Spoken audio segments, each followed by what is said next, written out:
Dramily.com, unlimited drama series. The rain hammered my pickup truck like bullets on a tin roof as I sat in my own driveway, listening to the muffled voices inside what used to be my home. Through the kitchen window, I could see my wife Marta gesturing wildly, her perfectly manicured hands cutting through the air like knives. Across from her sat our daughter Amelia, 20 years old and home from college, with all the righteous anger that comes with a liberal arts education and daddy issues. I couldn't make out every word, but I caught enough. "Face it, Dad's a loser," Amelia's voice carried through the storm. "Mom deserves better than some washed-up mechanic who can't even keep his garage profitable." And that's when I heard it, the line that would change everything. "She's right, you know." The voice belonged to my wife's brother Derek, all 6'2" of entitled smugness. "Marta earns more than Tom ever did. She makes the rules now. It's 2024, not 1954. I watched through the rain-streaked windshield as Marta nodded, her blonde hair catching the kitchen light. She'd been beautiful once, back when we were both 25 and stupid enough to think love conquered all. Now she looked like every other corporate climber in her tailored blazer and cold smile. "Tom needs to accept reality," Derek continued, settling back in my chair at my kitchen table like he owned the place. "Marta's the breadwinner. She calls the shots. If he can't handle that, maybe it's time for some changes around here." The front door opened, and Amelia stepped onto the porch, phone pressed to her ear. "Yeah, Jessica, it's like living in a war zone. Dad just sits out there in his stupid truck, probably drinking beer and feeling sorry for himself." I rolled down my window. "I'm not drinking, sweetheart." She jumped, nearly dropping her phone. "God, Dad, you scared me. What are you doing out here?" "Thinking." "About what?" I looked past her to the warm light spilling from our house. My house. The one I'd been paying the mortgage on for 15 years with money from my auto repair shop. "About how your mother's right. She does earn more than me now." Amelia's expression softened slightly. "Dad, I didn't mean—" "No, you did mean it, and you're not wrong." I started the engine. "Tell your mother I'll be at Frankie's gym if she needs me." And as I backed out of the driveway, I caught a glimpse of Derek through the kitchen window, raising a beer bottle in a mock toast. My beer, from my refrigerator, in my house. I smiled for the first time in weeks. The Riverside boxing gym sat in the old industrial district like a monument to better times. Frankie Torino had owned it for 30 years, ever since he retired from the ring with a record of April 1st, 23 and a face that looked like a road map of Boston. The place smelled of sweat, leather, and the kind of honest work that was becoming extinct in our sanitized world. "You look like hell, Tommy," Frankie said as I walked in, shaking rain from my jacket. "Feel worse than I look." That's saying something. He tossed me a pair of gloves. "Work it out on the heavy bag, then we'll talk." For the next hour, I pounded leather and steel, imagining Derek's smug face with every combination. Left hook to the body, that's for sitting in my chair. Right cross, that's for drinking my beer. Uppercut, that's for telling my wife she deserves better. When I finally stopped, my hands were screaming and my shirt was soaked through. "Feel better?" Frankie asked. "Getting there. Good. Now tell me what's really eating you." I told him everything. About Marta's promotion to senior vice president at Morrison & Associates PR firm. About the new salary that was double what I made on my best year. About Derek moving into our guest room temporarily, while he looked for a new place after his divorce. About how that temporary stay had stretched into 6 months of him treating my home like his personal kingdom. "And the worst part," I said, unwrapping my hands, "is that they're right. She does earn more. She does have the better career. Maybe she should make the rules." Frankie studied me with eyes that had seen every kind of fighter, the ones who folded under pressure and the ones who came back swinging. "You know what your problem is, Tommy? Enlighten me. You're thinking like a victim instead of a strategist." He leaned against the ring ropes. "In the ring, sometimes you gotta take a beating to set up the knockout punch. You're so busy feeling sorry for yourself, you're missing the opportunity." "What opportunity?" "She wants to make the rules? Let her. She wants to be the breadwinner? Perfect. Step back and watch what happens when she actually has to carry the full load." I stared at him. I mean stop paying for everything and see how long her high horse stays saddled." The idea hit me like a revelation. For 15 years, I'd been supplementing our household income, covering the mortgage, utilities, groceries, car payments, all the mundane expenses that kept our middle-class life running. Marta's bigger salary was mostly disposable income, spent on clothes, spa treatments, and weekend trips with her girlfriends. You're suggesting I just stop? I'm suggesting you give her exactly what she wants: complete financial control. Frankie's grin was predatory. Sometimes the best revenge is letting people get exactly what they asked for. I went home that night with a plan forming in my mind like storm clouds on the horizon. The house was quiet when I walked in. Derek's BMW was gone, probably out at some bar spending money he didn't have on women who wouldn't give him a second look if they knew he was living in his sister's spare room. Marta was in the living room, laptop open, wine glass in hand. She looked up when I entered, her expression carefully neutral. "We need to talk," she said. "I agree." She seemed surprised by my calm tone. Derek told me what happened earlier, about what Amelia said. Smart girl, our daughter, gets it from her mother. Marta's eyebrows rose. "Tom, I know this is difficult. Actually, it's not." I sat down across from her, noting how she unconsciously pulled her laptop closer, like I might contaminate it with my blue-collar presence. "You're absolutely right. You do earn more. You should make the rules." What? I've been thinking about it, and you know what? I've been holding you back. Here you are, this successful executive, and you're stuck with a husband who can barely keep his little garage afloat. It's not fair to you. She set down her wine glass, studying my face for signs of sarcasm. "Tom, what are you saying?" "I'm saying you're the boss now. Completely. The mortgage, the utilities, the car payments, groceries, insurance, it's all yours. You make more, so you handle it all." "That's not what I meant, but it's what you said." And Derek's right. It is 2024. The old rules don't apply. I stood up, feeling lighter than I had in months. I'll keep paying for my truck and my personal expenses, but everything else, that's the breadwinner's responsibility. Marta's face had gone pale. "Tom, be reasonable. Just because I earn more doesn't mean..." "Doesn't mean what? That you should actually pay for the privilege of being in charge?" I headed for the stairs. "Don't worry, honey. You've got this. You're the boss." I was halfway up the stairs when she called after me. "This is ridiculous, Tom. You can't just abandon your responsibilities." "I'm not abandoning anything. I'm delegating to the person who makes more money and therefore makes the rules." I paused on the landing. "Your words, not mine." The next morning, I did something I hadn't done in years. I slept until 9 o'clock.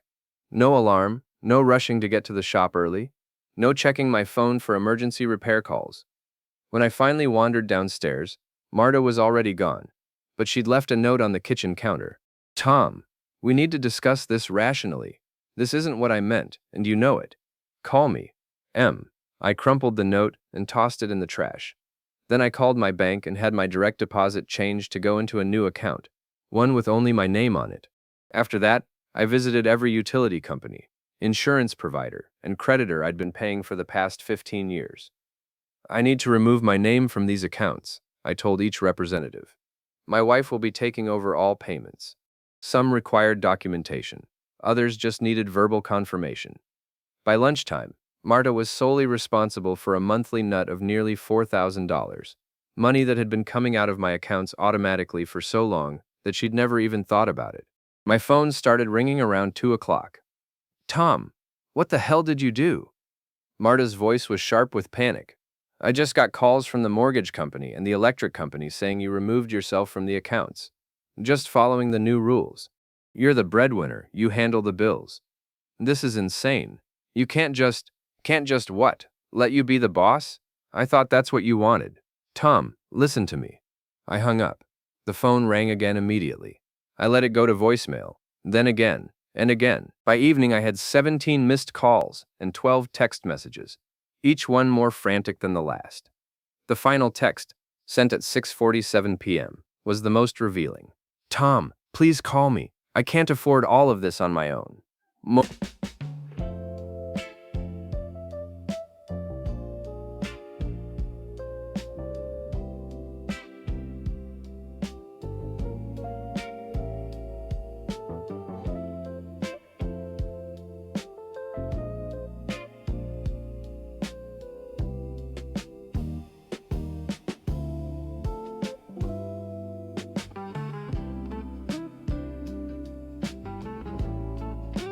Move, Amelia. I was reading it when Derek's BMW pulled into the driveway. He stormed into the house like he owned it. which was ironic considering he didn't even own a place to live. "And what's this crap about you sticking Marta with all the bills?" he demanded, getting right in my face. "It's called leadership, Derek. Maybe you've heard of it. Don't get smart with me, you grease monkey. You can't just dump everything on your wife because your feelings got hurt. Move." I looked him up and down. 6'2" of soft corporate middle management, all attitude and no substance. "Actually, I can. See, Derek, when you make the rules, you also get the responsibilities. Marta wanted to be in charge, so now she's in charge of everything. That's not how marriage works." "Really? Then maybe you can explain it to me, since your marriage worked out so well." I smiled at the way his face flushed red. "Oh wait, that's right. Your wife left you for her personal trainer. Guess she found someone who could actually handle the responsibilities of being a man." Derek's hands clenched into fists. "You son of a bitch. Careful, Derek. That's my house you're standing in. My house that I've been paying for while you've been freeloading in my guest room for 6 months." I stepped closer, and he instinctively backed up. "But hey, good news. Marta's in charge now. You can ask her permission to stay. Nelia, Tom." Marta's voice cut through the tension as she appeared in the doorway, still in her work clothes. She looked exhausted. "We need to talk, now. We tried that this morning. You hung up on me. Nelia. Semantics." I brushed past Derek, noting how he flinched. "I'll be at Frankie's if you need anything. But remember, you're the boss now. Act like it." 3 weeks later, the cracks were starting to show. I was under the hood of a 2018 Honda Civic when my phone buzzed with another text from Marta. "Tom, the credit card bill is $3,200 this month. How do you usually handle this?" I wiped my hands on a shop rag and typed back, "You handle it. You're the boss, remember?" The response came immediately. "This isn't sustainable." "Then make some changes. That's what bosses do." I put the phone away and went back to work, but I was smiling. Through the shop window, I could see Derek's BMW parked at the coffee shop across the street. He'd been job hunting there every morning for the past week, which seemed to involve a lot of scrolling through his phone and very little actual job hunting. My buddy Jake Martinez walked into the shop around noon, carrying 2 sandwiches from the deli down the street. Jake and I had been friends since high school, back when we both thought we'd conquer the world. He'd done better than me, owned 3 successful restaurants in town, but he'd never made me feel small about it.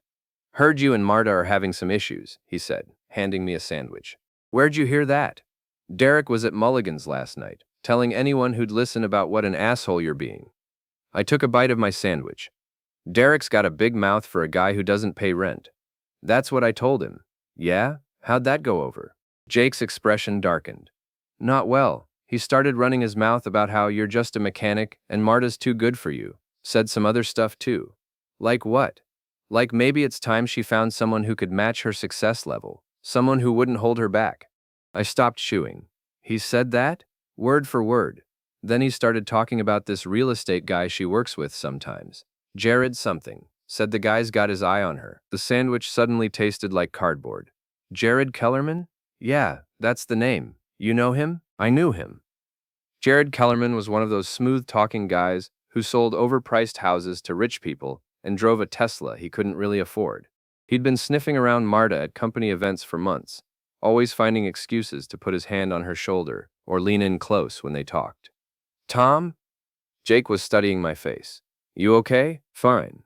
I forced myself to take another bite. "Just thinking." "About what?" "About how Derek's right. Maybe Marta does deserve someone who can match her success." That evening, I drove past Morrison and Associates on my way home. Marta's Lexus was still in the parking lot, along with a familiar silver Tesla. I pulled into the lot and parked where I could see both cars clearly. And at 7:30, they emerged from the building together. Even from a distance, I could see the body language. Jared's hand on the small of her back, Marta laughing at something he said. The way they stood just a little too close together. They talked for another 10 minutes before separating to their cars. Jared drove off first, but instead of heading home, he turned toward the Riverside Inn, a boutique hotel on the other side of town. Marta followed the same route 5 minutes later. I sat in my truck for a long time after they disappeared, watching the office building empty out as the last few workaholics finally called it a day. My phone buzzed with a text from Marta. "Working late tonight, don't wait up," I typed back. "No problem, you're the boss." But this time, I wasn't smiling. The next morning, I was at Frankie's gym by 6 a.m., working out my frustration on the heavy bag. Frankie watched me destroy myself for an hour before finally intervening. "Whatever's eating you, it's bigger than money problems," he said, holding the bag steady. I told him about Derek's comments, about Jared, about the hotel. Frankie listened without interruption, his weathered face giving nothing away. "So what are you going to do about it?" he asked when I finished. "What can I do? She's made her choice." "Bullshit. You're giving up before the fight's even started." Frankie stepped around the bag to face me. "You think this Jared character is going to stick around when things get tough? You think he's going to love her when she's 50 and gravity starts winning? Maybe not. But that's her problem now. Wrong. It's your problem until you decide it's not." He grabbed my shoulders, forcing me to meet his eyes. "You want to know what separates champions from also-rans? Champions don't quit when they're behind on points. They find a way to win. This isn't boxing, Frankie. The hell it isn't. It's the most important fight of your life." He let go of my shoulders. "Question is..." 2 key cards. You asked for 2. Who was the second 4? My colleague needed a place. Your colleague who calls you baby in her texts? Watch more on Grammarly.com. Are you going to throw in the towel, or are you going to fight back? I thought about that conversation all day as I worked on cars, replaced brake pads, and changed oil. By closing time, I'd made my decision.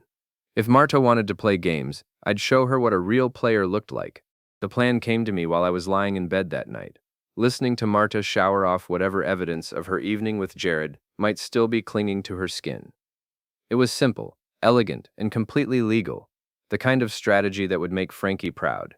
If Marta wanted to be the boss, she was going to learn what real leadership looked like. I started the next morning by visiting my accountant, Helen Vasquez. Helen had been doing my taxes for 8 years and knew my financial situation better than I did. "Tom, what can I do for you?" she asked, gesturing for me to sit in the chair across from her desk. "I need to restructure some things. My wife is taking over all household expenses, and I want to make sure everything's organized properly." "That's unusual, but okay. What kind of restructuring?" "I want to transfer my half of all joint assets to her name. The house, the cars, the savings accounts, everything. She's the primary breadwinner now, so she should have primary control." Helen frowned. "Tom, that's a significant decision. Are you sure you want to?" "I'm sure, but I want it done right. Legal, documented, no room for misunderstanding later." It took 3 hours and a lot of paperwork. But by lunchtime, Marta owned everything. The house we'd bought together 15 years ago, the Lexus I'd helped her pick out, even the joint savings account that contained most of our emergency fund. My phone started ringing before I'd even left Helen's office. "Tom, what the hell is going on?" Marta's voice was shrill with panic. "I just got a call from the bank saying you transferred everything to my name. Everything." "That's right. You're the boss, so you should own everything too." "Tom, this is insane. You can't just what? Give you complete control like you wanted?" "That's not what I wanted, and you know it." "Actually, I don't know it. See, when you spend your evenings at the Riverside Inn with Jared Kellerman, it sends mixed messages about what you want." The silence on the other end of the line stretched for nearly 30 seconds. "Tom, just don't." I ended the call and turned off my phone. The next part of my plan required a conversation I'd been dreading, but it couldn't be avoided. I drove to the college campus where Amelia was finishing her junior year, arriving just as she was leaving her American literature class. "Dad?" She looked surprised to see me. "What are you doing here? We need to talk. Buy you lunch?" She checked her phone. "I've got another class in an hour. This won't take long." We found a quiet table in the student union cafeteria. Amelia picked at her salad while I tried to find the right words. "Sweetheart, I need you to know that whatever happens between your mother and me, it's not your fault." Her fork stopped halfway to her mouth. "What do you mean, whatever happens?" "I mean your mother's made some choices, and now I'm making some choices of my own." "Dad, you're scaring me."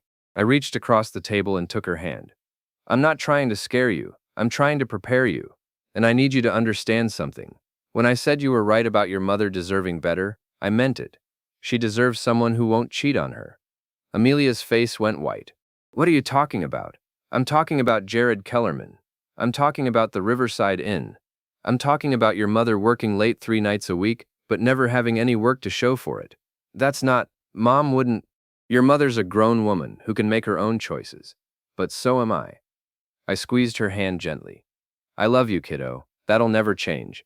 But I'm done being treated like a second-class citizen in my own life. I left her sitting there, staring at her untouched salad. It was cruel, maybe, but she needed to know the truth before she heard Derek's version of it. The final piece of my plan required help from an unexpected source, my ex-friend Mike Patterson.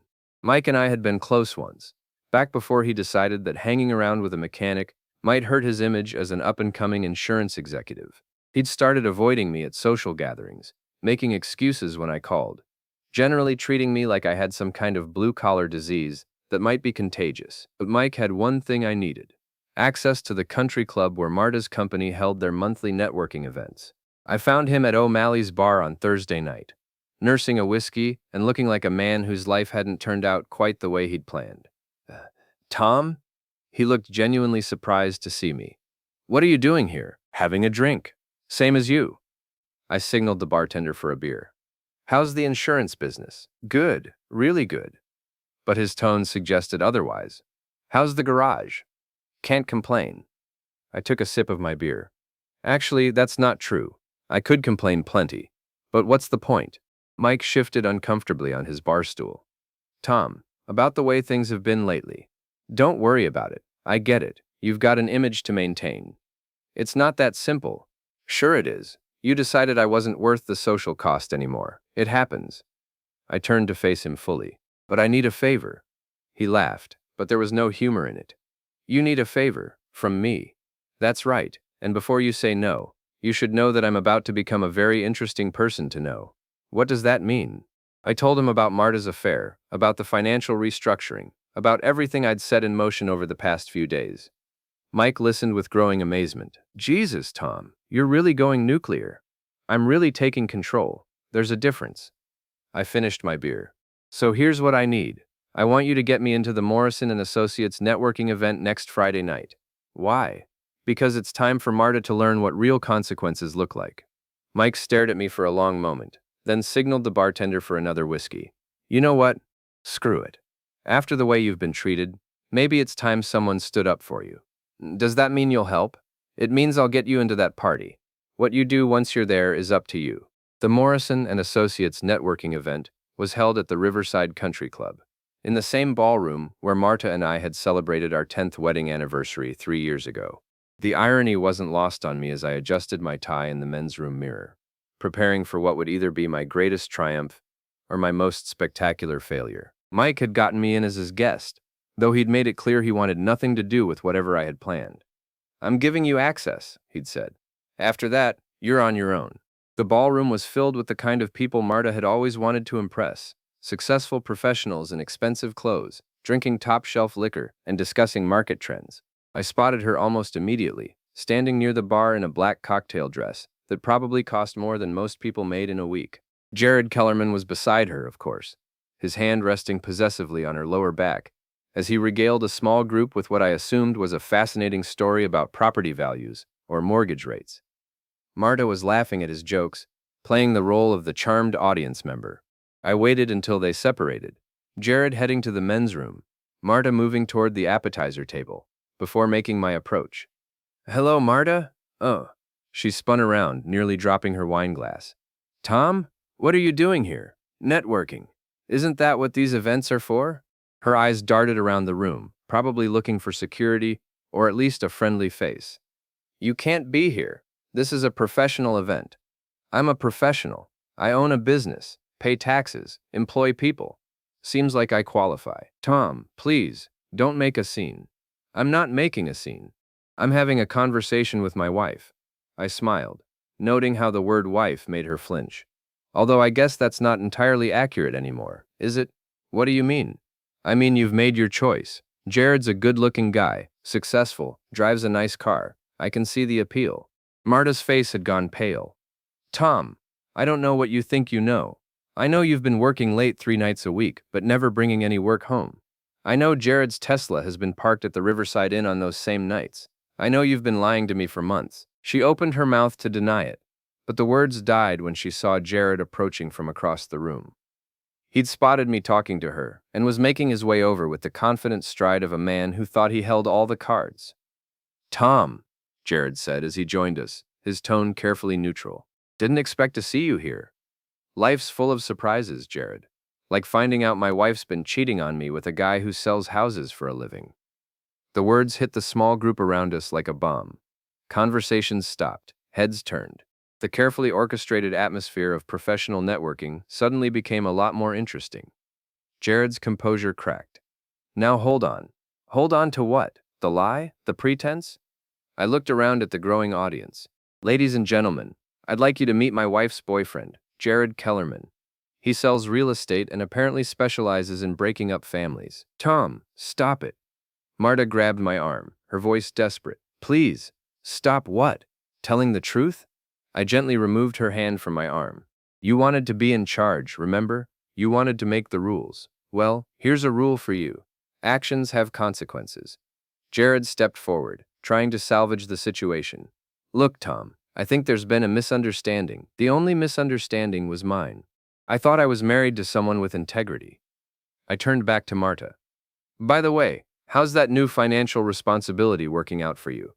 Managing all those bills I used to handle." Her face flushed red. "That's not fair, Tom." "Fair? You want to talk about fair?" I laughed, but there was no humor in it.